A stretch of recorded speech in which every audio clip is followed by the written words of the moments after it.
كلنا بيكون عندنا الكرتونة اللي بتتحط تحت التورتة. النهاردة هنعمل بيها فكرة جميلة جدا ومش مكلفة خالص. ما ننساش نعمل لايك وسبسكرايب للقناة، وتعالوا نشوف. انا كان عندي 3 من الكرتونة بتاعت التورتة دي. واحدة على شكل قلب وواحدة على شكل وردة كده.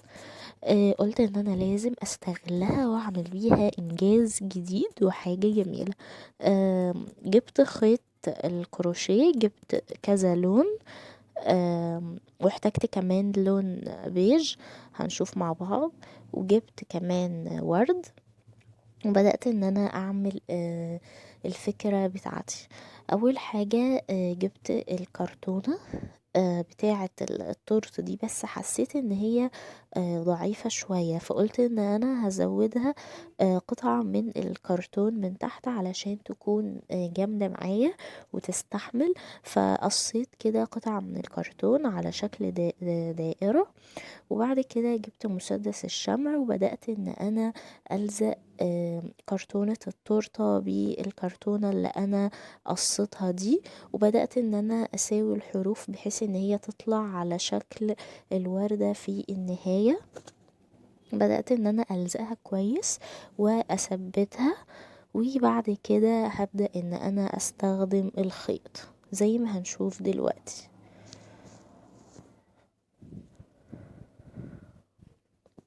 بعد كده بدأت ان انا اثبت الخيط، وكنت عرضت لكم فيديو قبل كده ازاي بنبدأ ان احنا نثبت الخيط، نرجع ونشوفه.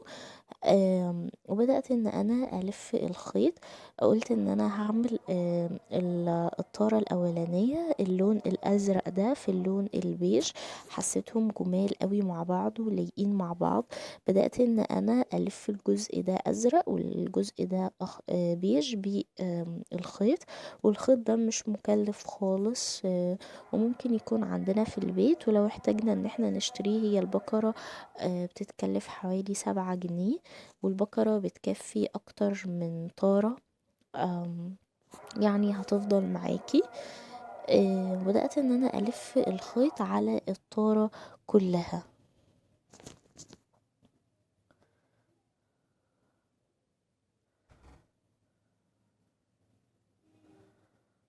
وبعد ما خلصت لف الخيط كله، اخترت ان انا ازينها بوردة لونها ابيض، وضفت بعض الشجر.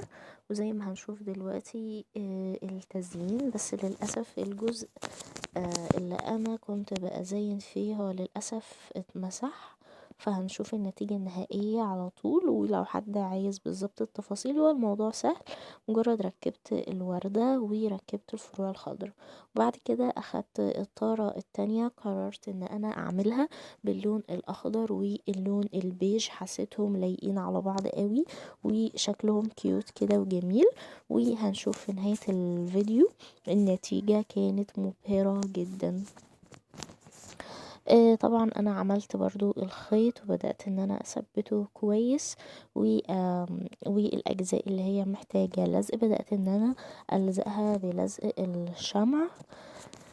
وبعد كده بدأت ان انا اجهز الورد بتاعي وازينها.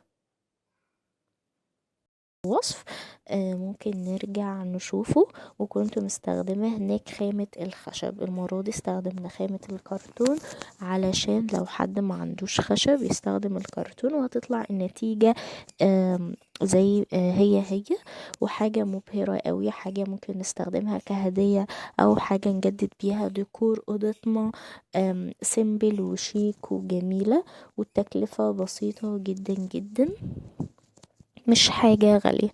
بدأت ان انا اجيب الورد بتاعي واقصه. واحيانا مش بيحتاج ان احنا نقصه بالبنزة لان بيكون جامد شوية، او ممكن مقص حامي. بدأت ان انا اثبت الفروع الخضراء، وبعد كده هبدأ ان انا اركب الكريز بتاعي واثبته كويس. وزي ما احنا شايفين النتيجة النهائية مبهرة وجميلة جدا وعجبتني قوي.